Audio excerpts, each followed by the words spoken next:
Hello friends, स्वागत है आपका अकाउंटिंग अड्डा यूट्यूब चैनल पर। लास्ट वीडियो में हमने एनपीवी एनपीवी के बारे में, नेट प्रेजेंट वैल्यू के बारे में डिस्कस किया था। डिस्काउंटेड कैश फ्लो टेक्निक के अंदर ही आती है एनपीवी। उसी के अंदर नेक्स्ट टेक्निक है जो IRR, internal rate of return.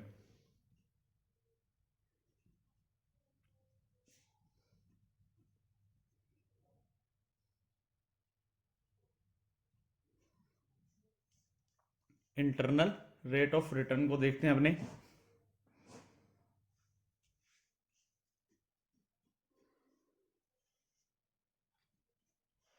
ये टेक्निक भी टाइम वैल्यू ऑफ मनी को कंसीडर करती है।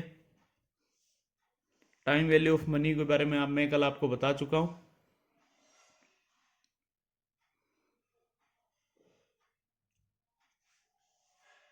अब इसकी डेफिनेशन लिखते हैं अपने।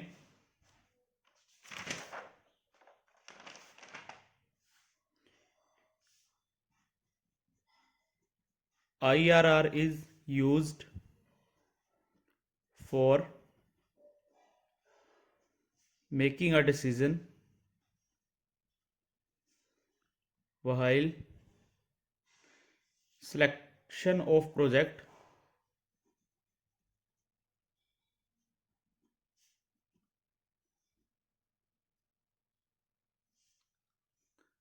the probability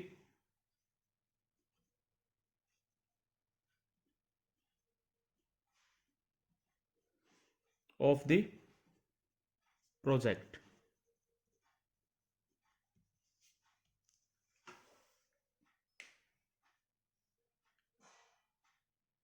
IRR को भी यूज किया जाता है सिलेक्शन ऑफ प्रोजेक्ट कि कौन सा प्रोजेक्ट अपने लिए प्रॉफिटेबल, कौन सा प्रोजेक्ट अपने लिए ज़्यादा प्रॉफिट देगा अपने को, किस प्रोजेक्ट को एक्सेप्ट करना चाहिए, किस प्रोजेक्ट को एक्सेप्ट नहीं करना चाहिए। एक चीज़ नोट करना, IRR मेथड में एनपीवी की वैल्यू को क्या मान लिया जाता है? जीरो।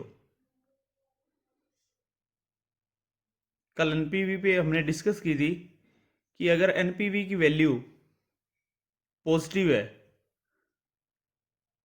मींस जितनी एनपीवी की वैल्यू पॉजिटिव होने का मींस क्या है कि जितनी आपने इन्वेस्टमेंट की है, खर्चा की है, कैश आउटफ्लो की है, वो कम है आपके कैश इनफ्लो से, जो भी आपको प्रॉफिट आ रहा है। तो वहां पे क्या किया था हमने? प्रोजेक्ट को एक्सेप्ट किया था।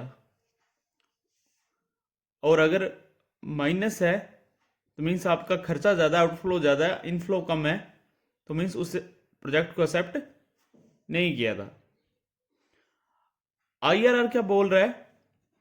NPV is equal to zero. Zero कहां होगी?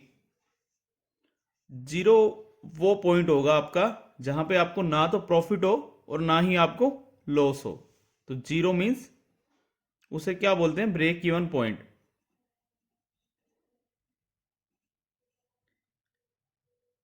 ऐसा टाइम जिस टाइम पे आपको प्रॉफिट भी ना हो और लॉस भी ना हो।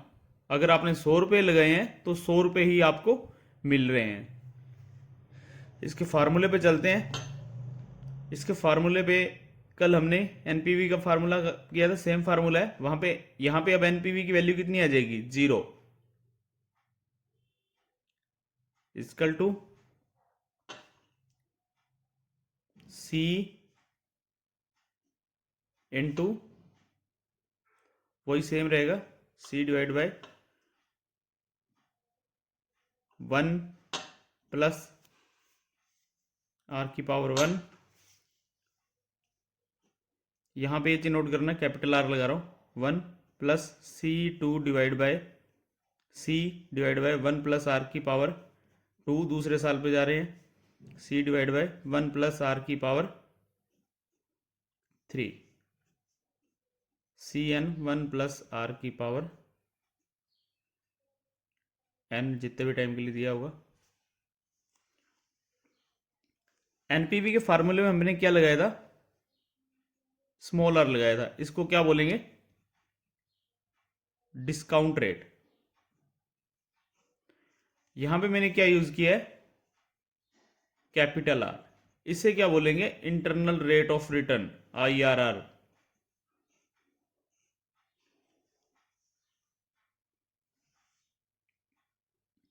नॉर्मल एग्जांपल से समझ लेते हैं इसको। एग्जाम में आपके न्यूमेरिकल यहां से नहीं आएगा क्योंकि एग्जाम्पल काफी ज्यादा लेंथी रहता है इसका। बता दूंगा अगर एग्जाम में आता भी है आपको तो उसको कैसे सोल्व करना है। आज आपने 100 रुपए की इन्वेस्टमेंट की, माइनस लगा रहा हूं इन्वेस्टमेंट के आगे। कल मैंने बताया था इन्वेस्टमेंट आपने की है तो मीन्स पैसा आपके पास आया है कि आपके पॉकेट से गया है। जो पैसा है वो आपकी पॉकेट से चला गया। और आफ्टर 1 ईयर आपको रिसीव हो रहा है 130। आपने लगाए 100 रुपए और 1 साल बाद आपको 130 मिल रहा है। तो IRR कैलकुलेट करें यहां पे अपने इस क्वेश्चन में। तो IRR NPV की वैल्यू तो क्या है, 0 है।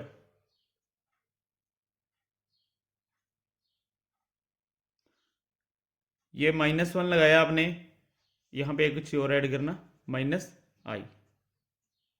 फार्मूला में नोट करना, सेम फार्मूला था। यहां I, और I का मीन्स क्या है, इन्वेस्टमेंट। इसे मैं आगे लिख लूं, ये भी यहां पे माइनस नहीं है, ये आगे चलेगा अगर फार्मूला तो dash dash dash dash dash CN divide by 1 + R⁴ तो इसे आगे लगा दूं इन्वेस्टमेंट, तो -100 रुपए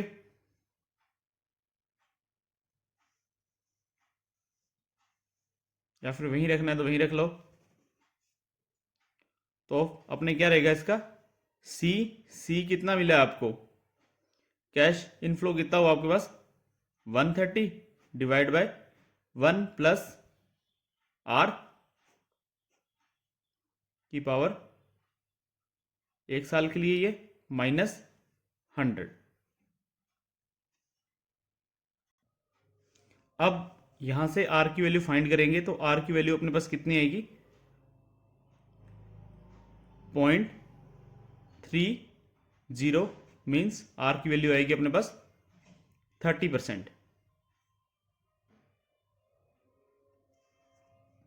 R की वैल्यू आएगी अपने पास 30%। अब ये फाइंड कैसे करनी है, ये तो मैंने 1 साल के लिए निकाला है। और क्वेश्चन यदि आता है एग्जाम में तो वहां पे 3 या 4 साल के लिए कैलकुलेशन के लिए बोलेगा, तो आपको ऑप्शन में दिया होगा 10%, 15%, 20%, 25%, इस तरह के ऑप्शन आपको दे रखे होंगे। तो यहां पे बस आपको R की वैल्यू पुट करके देखनी है क्योंकि ये यहां से ये कैलकुलेशन लेंथ ही रहेगी इसकी। तो यहां पे R की वैल्यू आप 10 रखोगे तो देखो 100 यहां पे और इसकी वैल्यू 100 ही बननी चाहिए। तो 100 - 100 इक्वल टू कितना होगा, 0 होगा। तो जिस वैल्यू से आपका आंसर आ रहा है वो ऑप्शन से यहां से उठा के रख लीजिए यहां पे, तो आपका R कैलकुलेट हो जाएगा। अब यहां पे ये चीज नोट कर लेना,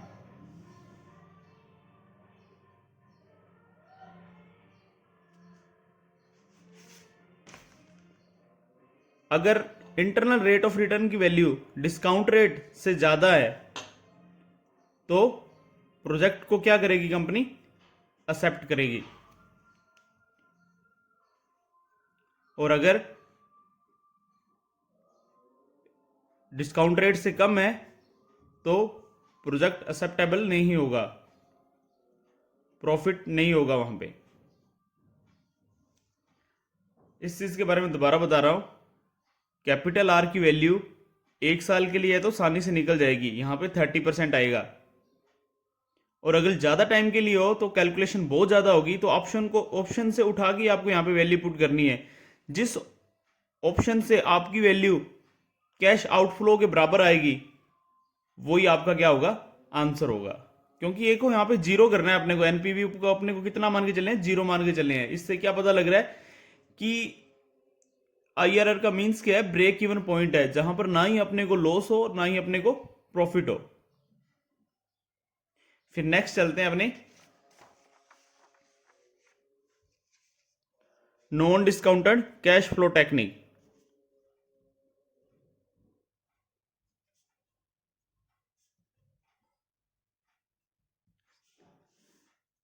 पहले में हमने किया है डिस्काउंटेड कैश फ्लो टेक्निक्स, अब करने हैं non discounted cash flow techniques.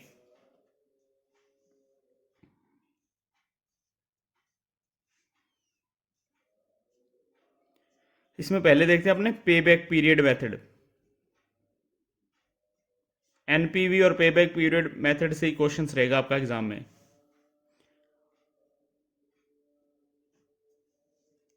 और एक उसमें और चीज नोट करना, एनपीवी और आईआरआर, इन दोनों में से कंपनी एनपीवी वाले मेथड को सिलेक्ट करती है, क्योंकि ये जो मेथड है ये टाइम कंज्यूमिंग है, इसलिए कंपनी एनपीवी वाले मेथड को ही सिलेक्ट करती है किसी भी प्रोजेक्ट का, दो प्रोजेक्ट में से किसी भी एक प्रोजेक्ट को फाइनल करने के लिए। अब चलते हैं पे बैक पीरियड मेथड। सबसे पहले इंपॉर्टेंट चीज देखते हैं इसके अंदर थ्योरी वाला पार्ट क्या है। Note consider time value of money.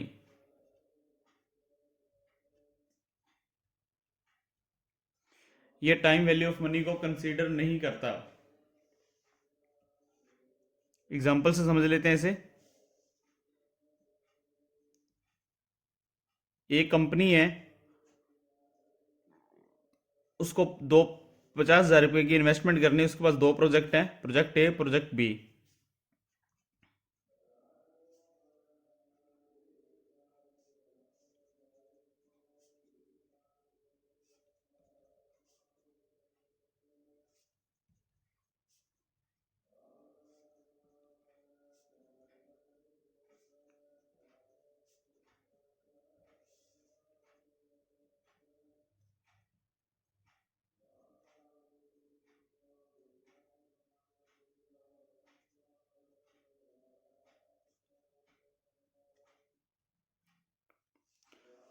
दो प्रोजेक्ट हैं, प्रोजेक्ट ए और प्रोजेक्ट बी।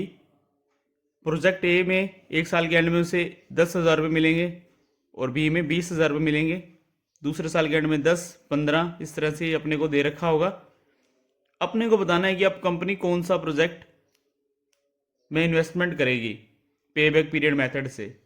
आपको बस यहाँ पे ये चीज़ नोट करनी है कि जो कंपनी ने पैसा लगाया है वो किस प्रोजेक्ट में सबसे पहले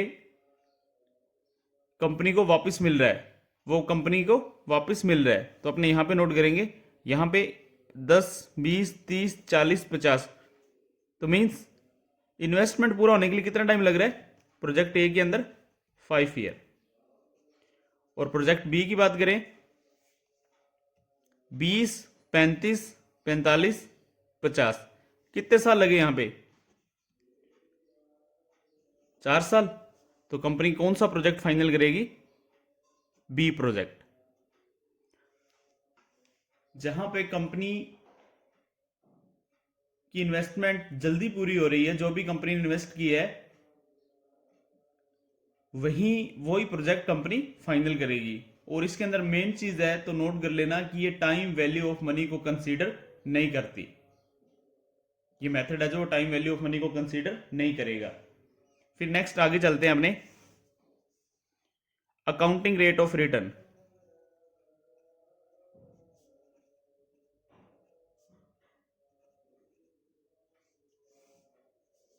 इसको सिंपल रेट ऑफ रिटर्न भी बोल देते हैं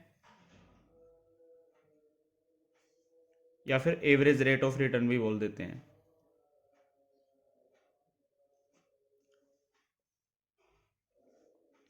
इसका फार्मूला क्या रहेगा? एसीसी लिखता हूं इसको, accounting rate of return, average profit after tax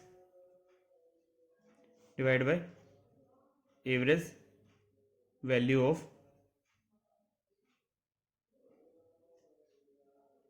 investment, average value of investment. जितने साल का आपको प्रॉफिट आफ्टर टैक्स दे रखा है, 2 साल के लिए दे रखा है तो उसे 2 से डिवाइड कर देना, 3 साल के लिए दे रखा है तो उसे 3 से डिवाइड कर लेना, एवरेज प्रॉफिट आफ्टर टैक्स आएगा। और जितनी भी आपको इन्वेस्टमेंट दे रखी है उसे आपको 2 से डिवाइड करके चलना है। इन्वेस्टमेंट को एवरेज इन्वेस्टमेंट निकालनी है ना, तो उसे 2 से डिवाइड करना है। अब इनके न्यूमेरिकल्स देख लेते हैं अपने इस चैप्टर के। Question number first, the discount factor at 10% rate of interest per annum is 0.909 at the end of first year, 0.826 at the end of second year, 0.751 at the end of third year. If the cash inflow for second year and third year from a project is rupees 10,000 each, what is the present cash flow of third year? तो friends, questions को ध्यान से पढ़ना है। Questions में देखो, सबसे पहले अपने को क्या चीज देखनी है। सबसे पहले मैंने कल भी आपको बताया था, अपने को एक ही चीज नोट करनी है कि डिस्काउंट रेट दे रखा है या डिस्काउंट फैक्टर दे रखा है। तो क्वेश्चंस में अपने को क्या दे रखा है? डिस्काउंट फैक्टर गिवन है अपने को। डिस्काउंट फैक्टर गिवन है। डिस्काउंट फैक्टर किसे बोलते हैं? किसके इक्वल है? 1 डिवाइड बाय 1 प्लस आर की पावर n, इसे बोला जाता है डिस्काउंट फैक्टर। अब देखो आपने को क्या दे रखा है डिस्काउंट फैक्टर? फर्स्ट ईयर का दे रखा है, सेकंड ईयर का दे रखा है, थर्ड ईयर का। थर्ड ईयर का अपने को कितना दे रखा है? 0.751। If the cash inflow from the for second year and third year from project is 10,000 each, what is the present value of third year? Present value का फॉर्मूला क्या था? फ्यूचर वैल्यू का फॉर्मूला क्या रहता है?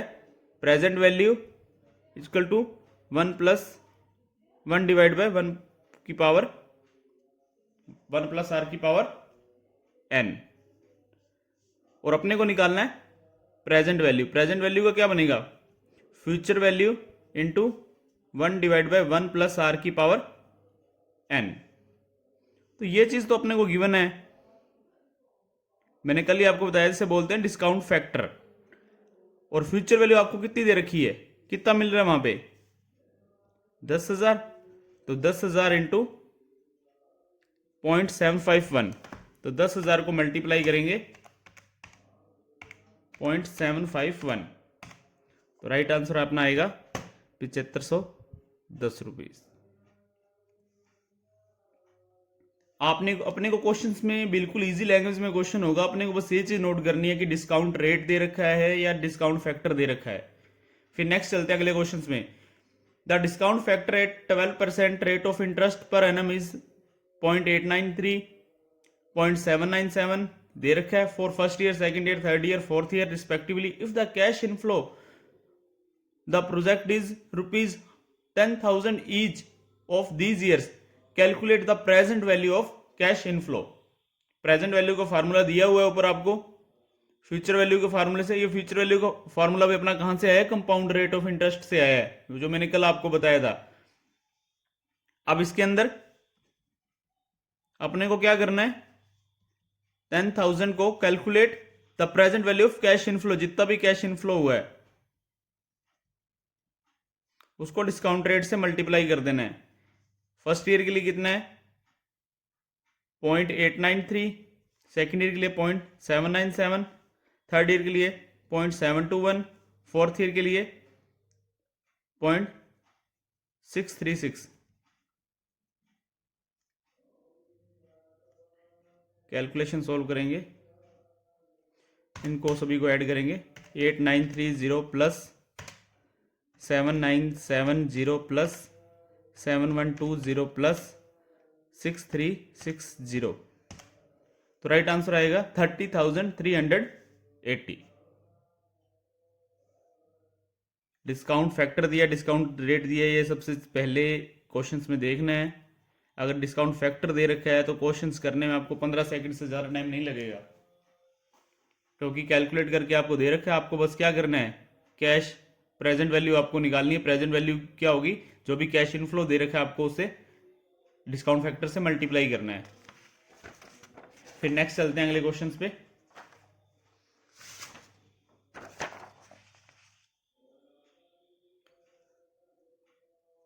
The discount factor at 10% rate of interest per annum is 0.909, 0.826, 0.751 for first year, second year, third year. Project cash flow from project A and project B is as under। Project A में दे रखा है, project B में जो आपको cash inflow हो रहा है दे रखा है। पूछा गया which project shall be preferred for investment if the initial amount is 24,500। अब देख लेते हैं अपने यहाँ पे एनपीवी निकालने को बोल रहा है अपने को, फैक्टर अपने को निकाल के दे रखा है इसने, डिस्काउंट फैक्टर दे रखा है। यहाँ पे मल्टीप्लाई करके देख लेते हैं अपने 0.909 और इसे करेंगे प्रोजेक्ट ए के लिए 826, इसे करेंगे 0.751, सेम इधर भी 0.909, 0.826, 0.751। अब इस कैलकुलेशन को सॉल्व करते हैं। ये प्रोजेक्ट ए के लिए वैल्यू आ जाएगी 90 90, 82 60, 75 10, 90 90 प्लस 82 60 प्लस 75 10, 24,860। सेकंड के लिए देख लेते अपने 6,000 इंटू 0.909, 54 8,000 इंटू 0.826, 6680, 16,000 इंटू 0.751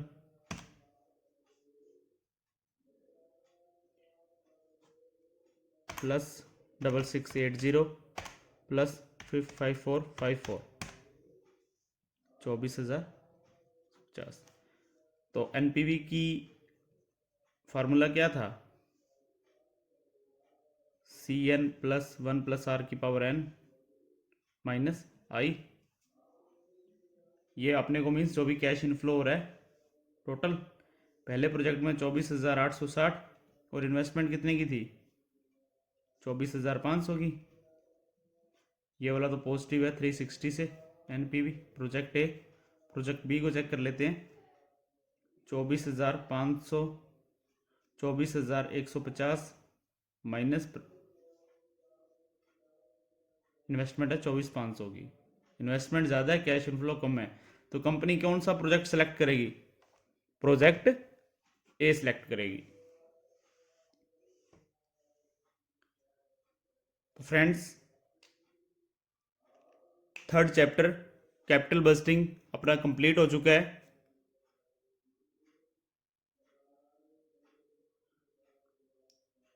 चार टेक्निक को देखा हमने यहाँ पे, NPV, IRR, payback period method और अकाउंटिंग रेट ऑफ रिटर्न। दो टेक्निक देखी, एक डिस्काउंटेड कैश फ्लो टेक्निक में, दो टेक्निक देखी हमने नॉन डिस्काउंटेड कैश फ्लो के अंदर। जो क्वेश्चन के चांसेस रहेंगे वो डिस्काउंट फैक्टर पे ही रहेंगे, तो क्वेश्चंस को ध्यान से पढ़ना है अपने को और क्वेश्चन को सॉल्व करना है।